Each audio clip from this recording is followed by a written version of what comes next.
Hello children, welcome to Atharva success point.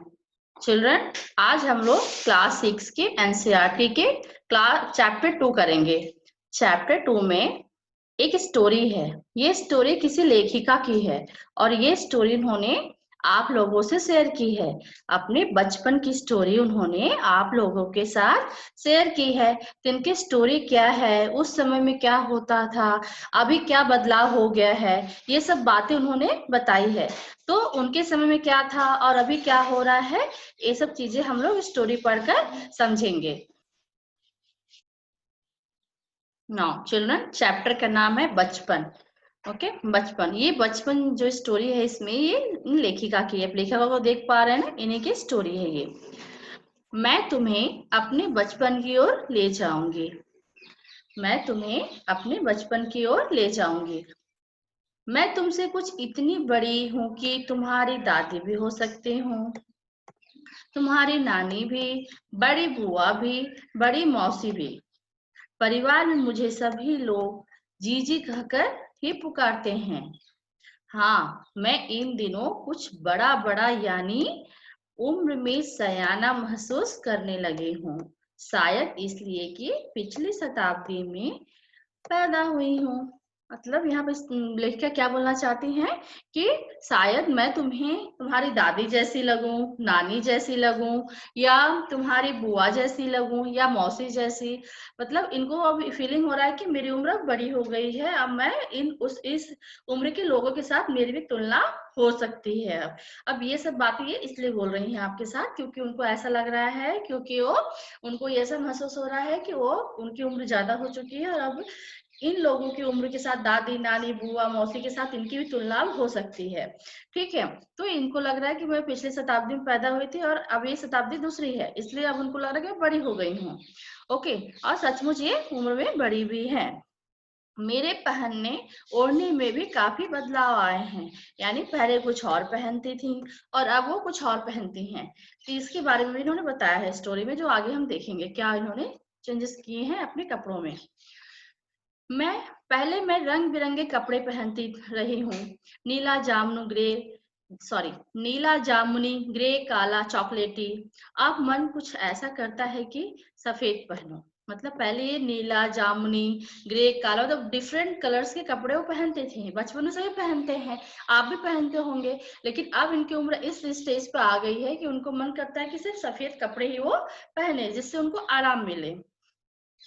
गहरे नहीं, हल्के रंग, मतलब उनको ब्राइट कलर नहीं चाहिए, उनके हल्के रंग जाके कपड़े पहनना उनको पसंद है।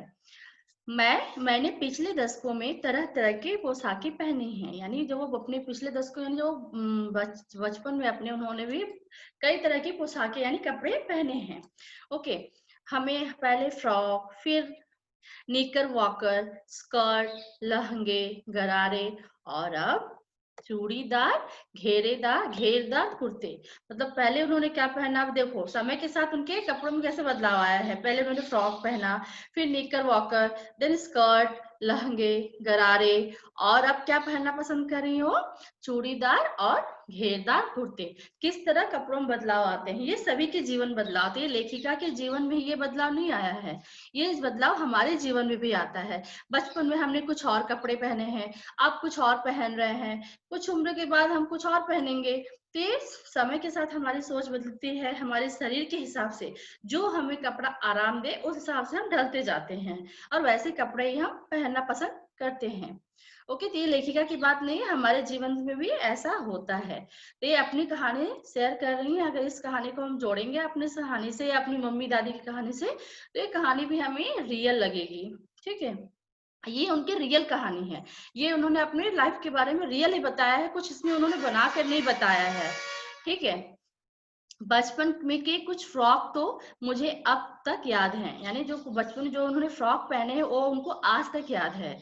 हल्की नीली और पीली धारी वाला फ्रॉक, गोल कॉलर और बाजू पर भी गोल कफ। क्या क्या पहना था उन्होंने, बाजू पर भी गोल कफ, एक हल्के गुलाबी रंग की बारीक चुनटू वाला घेरदार फ्रॉक, नीचे गुलाबी रंग की फ्रिल। किस तरह के कपड़े उन्होंने बचपन में पहने थे। उन दिनों फ्रॉक के ऊपर की जेब में रुमाल और बालों में इतराते रंग बिरंगे रिबन का चलन था, यानी बालों में जो क्या करते थे, रंग बिरंगे रिबन लगाते थे।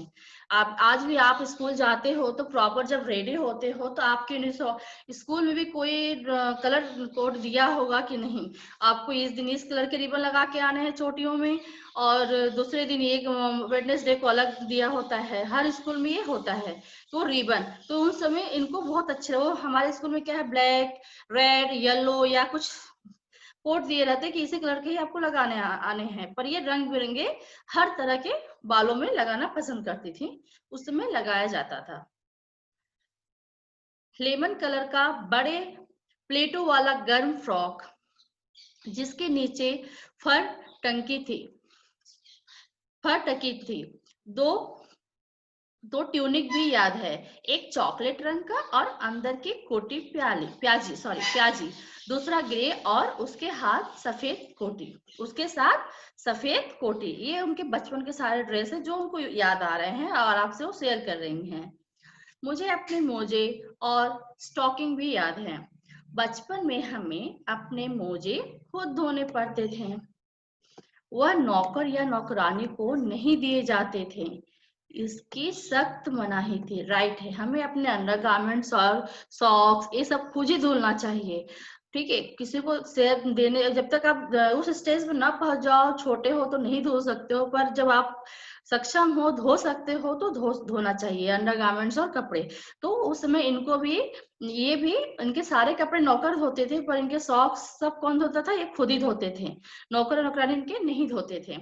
हम बच्चे इतवार की सुबह इसी में लगाते, धो लेने के बाद अपने अपने जूते पॉलिश करते थे। इतवार यानी संडे, ठीक है, इतवार यानी संडे। तो संडे को क्या करते थे, आपने पूरे सॉक्स वगैरह धोते थे, लोग साफ सफाई करते थे, उसके बाद क्या करते थे, जूते पॉलिश करते थे, जूते पॉलिश करके चमकाते थे, ठीक है।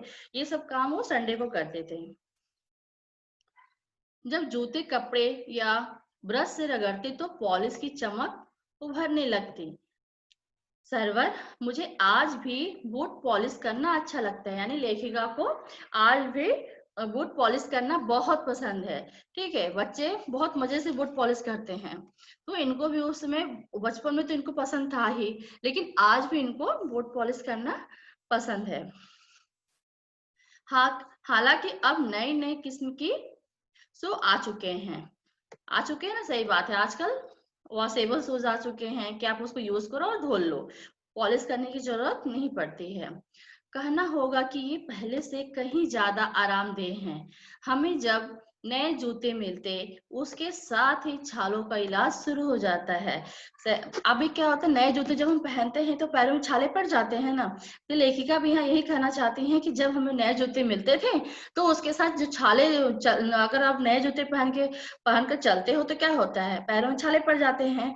तो इनके पैरों में भी छाले पड़ जाते थे, तो उसका इलाज भी, जब नए जूते आए तो उसी समय से ही लोग छाले ना पड़े उसका इलाज करना शुरू कर देते हैं। जब कभी लंबी सैर पर निकलते, अपने पास रुई जरूर रखते, जूता लगा तो रुई मोजे के अंदर। हाँ, हमारे तुम्हारे बचपन में तो बहुत फर्क हो चुका है। ये लेखिका बताना चाहती हैं कि उनके बचपन में और हमारे बचपन में और भी आपके बचपन में कितना फर्क हो चुका है, ठीक है। हर शनिवार को हमें ऑलिव ऑयल या कैस्टर ऑयल पीना पड़ता था। ये इनको शनिचर लिखा हुआ है, ये शनिचर यानी शनिवार, सैटरडे, ठीक है। हर शनिचर यानी सैटरडे, शनिवार, ओके।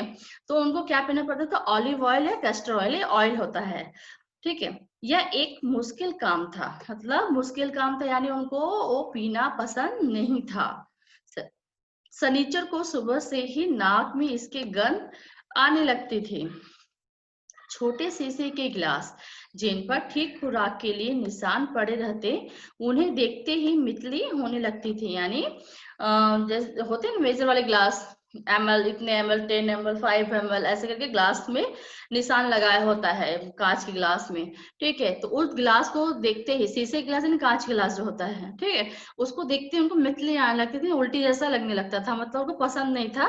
क्यों? क्योंकि उसी ग्लास में इनको क्या मिलता था, उसी ग्लास में मेजर करके उनको वो ऑयल पीने के लिए मिलता था, इसलिए उनको देखते उनको उस ऑयल की स्मेल, गंध यानी स्मेल याद आ जाती थी, इसलिए वो उस ग्लास को देखना वो पसंद नहीं करते थे। जब भी देखे उनको मितली आने लगे।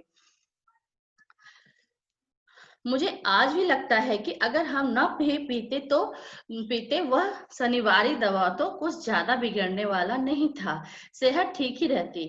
मतलब बोलते हैं कि अभी मुझे आज भी याद आता है कि अगर हम जो सैटरडे को जो ऑयल पीते थे, उस ऑयल को न भी पीते तो हमें कोई फर्क नहीं पड़ता।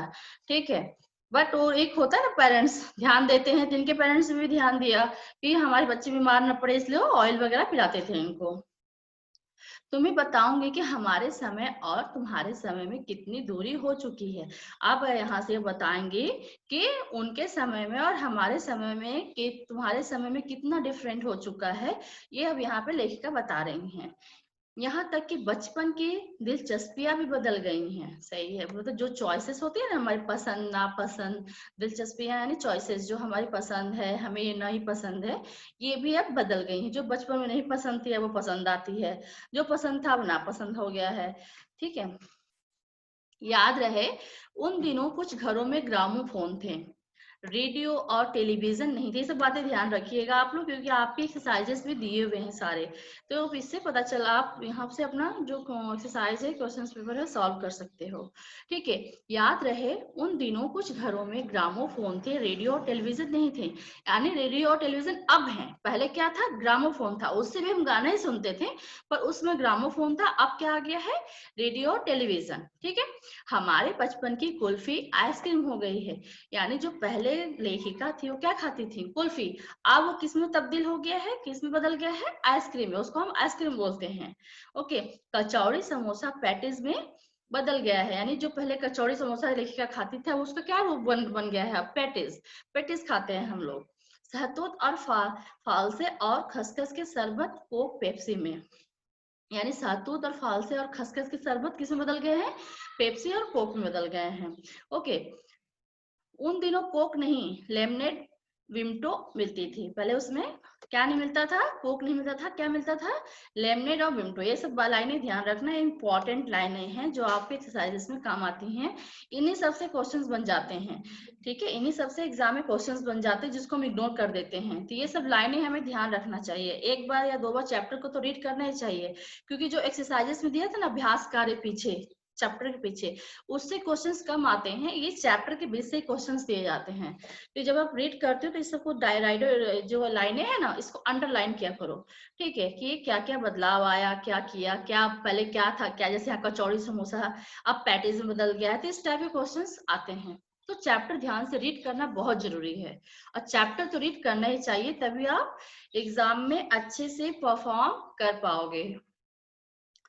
शिमला और नई दिल्ली में बड़े बड़े हुए बच्चों को वेगर्स और डेविको रेस्टोरेंट की चॉकलेट और पेस्ट्री मजा देने वाली होती है। यानी शिमला और नई दिल्ली में जो बड़े हुए बच्चे हैं उनको क्या पसंद है, वेगर्स और डेविको रेस्टोरेंट की चॉकलेट और पेस्ट्री उनको बहुत पसंद है, मजा देने वाली होती है, उनको बहुत अच्छा लगता है, खाने में बहुत अच्छा लगता है।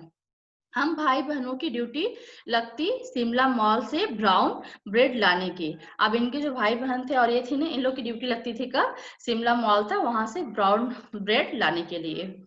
हमारा घर हमारा घर मॉल से ज्यादा दूर नहीं था। किसका घर, लेखिका का घर। ठीक है, लिखा ना, हमारा घर मॉल से ज्यादा दूर नहीं था, तो किसका घर दूर नहीं था, तो लेखिका का घर मॉल से ज्यादा दूर नहीं था। एक छोटी सी चढ़ाई और गिरजा मैदान पहुंच जाते, मतलब एक छोटी सी चढ़ाई थी और गिरजा मैदान, वहां से एक उतरते और मॉल पर, मतलब एक बार चढ़ाई फिर उतर डाउन, पहले अप में जाते फिर डाउन में जाते फिर क्या आ जाता, मॉल आ जाता था। ये उन्होंने रास्ता बताया है मॉल तक पहुंचने का। ठीक है, कन्फेक्शनरी काउंटर पर तरह तरह की पेस्ट्री और चॉकलेट की खुशबू मन भावनी, यानी बहुत अच्छी लगती थी, सुंदर अच्छी लगती थी। जो अच्छी खुशबू आती थी हमें अच्छा लगता है ना कि हाँ अच्छा स्मेल आ रहा है, तो वही बोल रही है मन भावनी, मन को अच्छा लगता था। हमें हफ्ते में एक बार चॉकलेट खरीदने की छूट थी, यानी उनको क्या मिलता था, चॉकलेट का मिलता था वीक में 1 डे। ठीक है, वीक में 1 डे उनको चॉकलेट मिलता था। सबसे ज्यादा मेरे पास ही चॉकलेट टॉफी का स्टॉक रहता था। क्यों रहता था? सबसे ज्यादा चॉकलेट टॉफी का स्टॉक किसके पास था? इनके पास रहता था, लेखिका के पास। लेकिन इनके पास वो स्टॉक कैसे जमा होता था ये भी उन्होंने बताया है। मैं चॉकलेट लेकर खड़े खड़े कभी नहीं खाती, मतलब जब चॉकलेट उनको मिलता था तो खड़े खड़े नहीं खाते थे। क्या करते थे? घर लौटकर साइड बोर्ड पर रख देती थी, यानी घर पे जो साइड बोर्ड वहां रख देती, और रात के खाने के बाद बिस्तर में लेटकर मजा ले लेकर खाती थी। जब रात का डिनर कर लेती थी, रात पे जो खाना खा लेती थी, डिनर कर लेती थी, तो आराम से बिस्तर में लेट के क्या खाते थे? चॉकलेट खाते थे, उनको बहुत अच्छा लगता था। शिमला के काफल भी बहुत याद आते हैं, खट्टे मीठे, कुछ एकदम लाल, कुछ गुलाबी, रस भरी, कसमल, सोचकर ही मुंह में पानी भर आए हैं। ये सब फ्रूट हैं। चेस्टनट एक और गजब की चीज है, आग पर भुने जाते और फिर छिलके उतार कर मुंह में। ठीक है, ये सारे फ्रूट बताए जो बचपन में अपने को खाती थी शिमला में, ये सब शिमला में खाती थी। चने जोर गरम और अनारदाने का चूर्ण। चना जोर गरम आज ही मिलता है। ठीक है, चना जोर गरम आज ही मिलते हैं। और अनारदाने, हाँ, चने जोर गरम की पुड़िया तो जो तब थी वह अब भी नजर आती है। पुराने कागजों से बनाई हुई इस पुड़िया में नीरा हाथ का कमाल है। नीचे से तिरछी लपेटते हुए ऊपर से इतनी चौड़ी कि चने आसानी से हथेली पर पहुंच जाए, यानी कोन। कोन बोला यहाँ जो डिस्क्राइब किया ना कागजों के बारे में कि नीचे से पतली ऊपर से चौड़ी, तो कोन की बात कर रहे हैं। जो कोन होता है ना, कोन कैसे बनता है, कोन से अब तो पता ही होगा आपको। तो कोन के बारे में बात हो रहा है कि इस तरह उस पेपर को लपेट के कोन तैयार करते थे, उसके अंदर वो क्या करते थे? चने भरते थे। ठीक है। एक वक्त था जब फिल्म का गाना चना जोर गरम बाबू में लाया मजेदार, चना जोर गरम उन दिनों स्कूल के हर बच्चे को आता था। उसमें ये गाना, मतलब यहाँ पे लेखिका का मतलब है कि ये गाना उस समय उनके समय में बहुत फेमस था।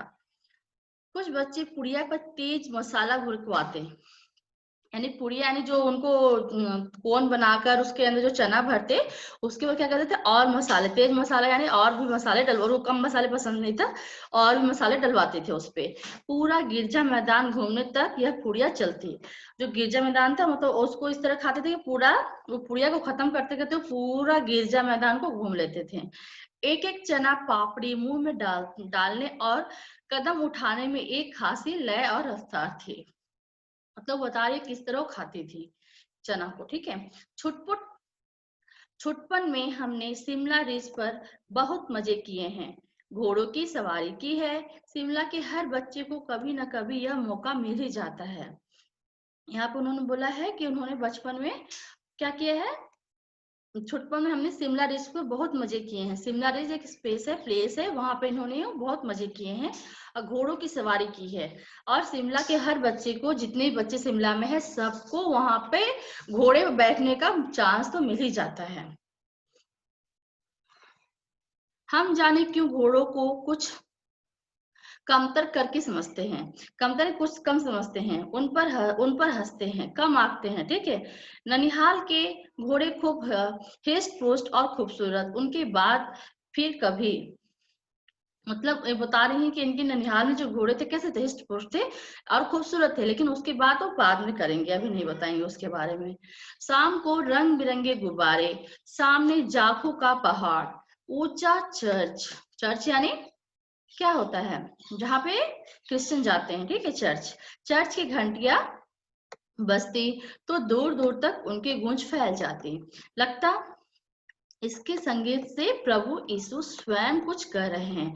यानी अब जो चर्च में जो घंटी बजती थी, जो जाते थे लोग प्रेयर करने के लिए, और जो घंटी बजती थी उससे उनको क्या लगता था? उनको ये लगता था कि जो प्रभु यीशु हैं वो कुछ कह रहे हैं, हमसे कुछ कह रहे हैं। सामने आकाश पर सूर्यास्त हो रहा है, गुलाबी सुनहरी धारियां नीले आसमान पर फैल रही हैं। दूर दूर फैले पहाड़ों के मुखड़े घर आने लगे हैं, यानी अब शाम हो रहा है। ठीक है, शाम हो रहा और देखते देखते बत्तियां टिमटिमाने लगी। अब शाम हो गया तो क्या हुआ, लाइट सब जल गए हैं। रिज पर भी रौनक और मॉल की दुकानों की चमक की भी क्या कहने, यानी अब हर जगह लाइट जल गया है। ठीक है, तो उससे क्या रौनक आ गई है दुकानों में भी, मॉल में भी। ठीक है, स्कैंडल पॉइंट की भीड़ से उभरता कोलाहल, यानी स्कैनल पॉइंट पे भीड़ है, वहां से मतलब लोग घूमने गए हैं तो किस तरह मस्ती कर रहे हैं वो सबकी आवाज आती है ना, उसके बारे में ये बात कर रही हैं। सर्वर, स्कैंडल पॉइंट के ठीक सामने उन दिनों एक दुकान हुआ करती थी।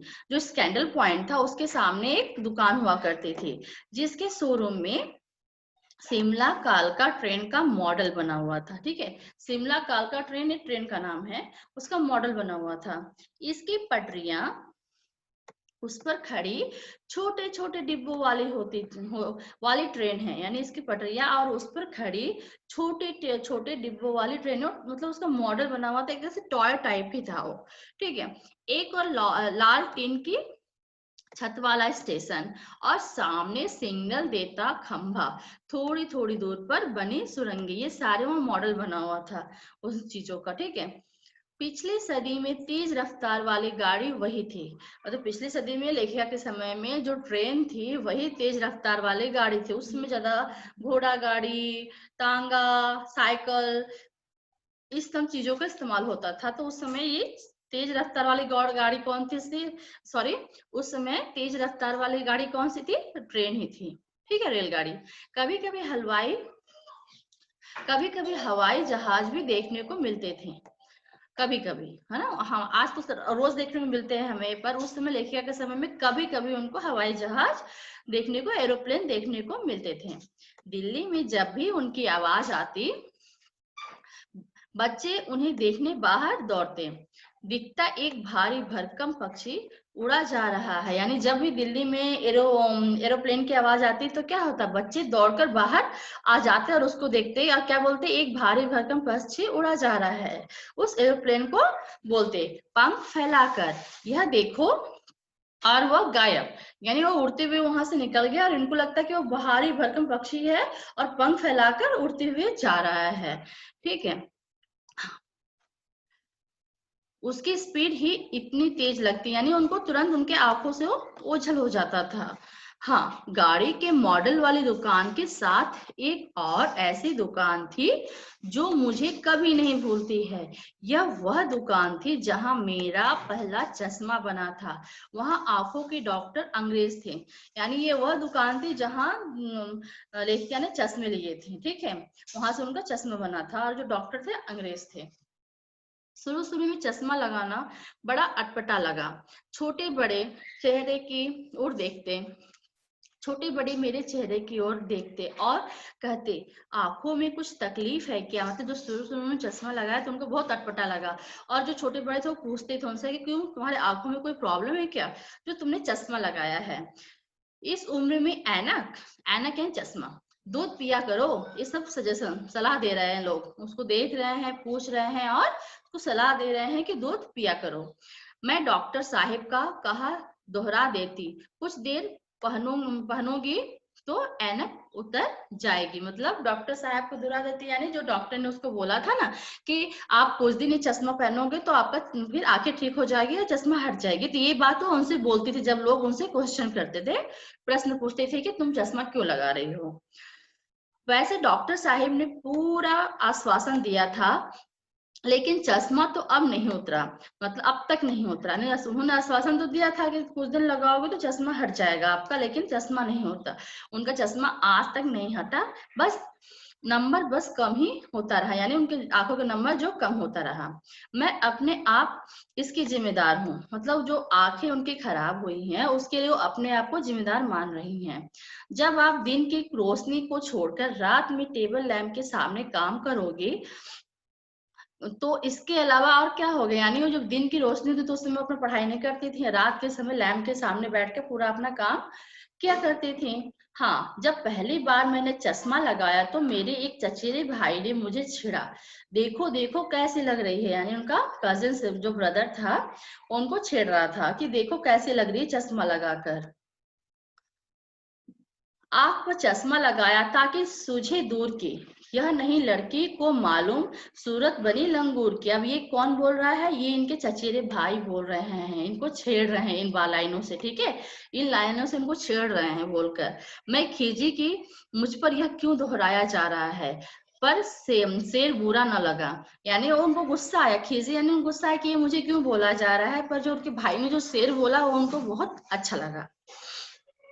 जब वह चाय पीकर चले गए तो मैं अपने कमरे में जाकर आईने के सामने खड़ी हो गई। वो क्या हुआ, जब उनके भाई जो चचेरे कजन ब्रदर थे वो चाय पी और चले गए, तब फिर वो क्या कि अपने कमरे में गई और आईने के सामने खड़ी हो गई। कई बार अपने को देखा, ऐनक उतारी, फिर पहनी, फिर उतारी, देखती रही। यानी वो बार बार चश्मा उतार रही हैं, निकाल रही हैं, पहन रही हैं, निकाल रही हैं और अपने आप को ही बार बार देख रही हैं। सूरत बनी लंगूर की, नहीं नहीं नहीं, हाँ हाँ हाँ। यानी वो खुद ही उतार रही हैं, पहन रही हैं, अपने आप को देख रही हैं और अपने आप को जज कर रही हैं कि मैं लंगूर लग रही हूँ, नहीं नहीं लग रही हूँ, हाँ लग रही हूँ। मतलब अपने आप से वो बातें कर रही हैं यहाँ पे। मैंने अपने छोटे भाई का टोपा उठाकर सिर पर रखा, कुछ अजीब लगा। यानी उनकी छोटा भाई था, उसका टोपा रखा हुआ तो उनको उन्होंने पहन लिया, लेकिन उनको अजीब लग रहा था क्योंकि फर्स्ट टाइम उन्होंने पहना था, ठीक है। अच्छा, अच्छा भी और मजाकिया भी, मतलब उनको अच्छा भी लग रहा था और मजाकिया भी लग रहा था। तब की बात थी, अब तो चेहरे के साथ घुल मिल गया है चश्मा। यानी पहले उनको जब चश्मा लगा तो बहुत अटपटा लगा था, लेकिन अब क्या हो गया, अब उनको आदत हो गई है, चेहरे के साथ घुल मिल गया है, यानी अब आदत हो गई है। जब कभी उतरा हुआ होता है तो चेहरा खाली खाली लगने लगता है, ठीक है। जब उनको चश्मा वो नहीं पहनती तो उनको अपना फेस कैसा लगता है, खाली खाली। याद आ गया वह टोपा, काली फ्रेम का चश्मा और लंगूर की सूरत।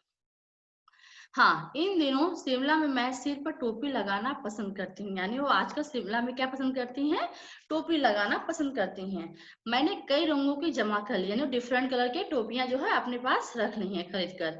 हाँ, कहाँ दुपट्टों का ओढ़ना और कहाँ सहज सहल सुभीते वाली हिमाचली टोपियां।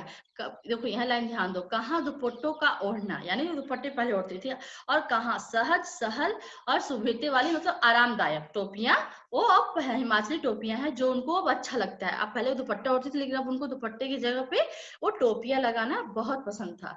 अब इतने देर जो हमने ये स्टोरी पढ़ी, लेखिका लेखिका मैंने बार बार बोला, पर इस लेखिका का नाम क्या है, ये किस लेखिका ने अपने बारे में शेयर किया है, आपको जानना है ना। तो ये लेखिका है कृष्णा सोबती, ठीक है। ये इस लेखिका का नाम है कृष्णा सोबती। इन्होंने अपनी पूरी बचपन की बात से लेकर अभी तक की बात आपके साथ उन्होंने शेयर की है कि पहले क्या था, अब क्या बदलाव हो गया है। और समय के साथ सब जो बदलाव आया है उनको कोई प्रॉब्लम नहीं है, क्योंकि वो भी समय के साथ बदली हैं, ठीक है। जैसे जैसे समय बदलता गया वो भी अपने आप को बदलते गई। अब ये क्वेश्चन आंसर, प्रश्न अभ्यास। संस्मरण से, लेखिका बचपन में इतवार की सुबह क्या क्या काम करती थी।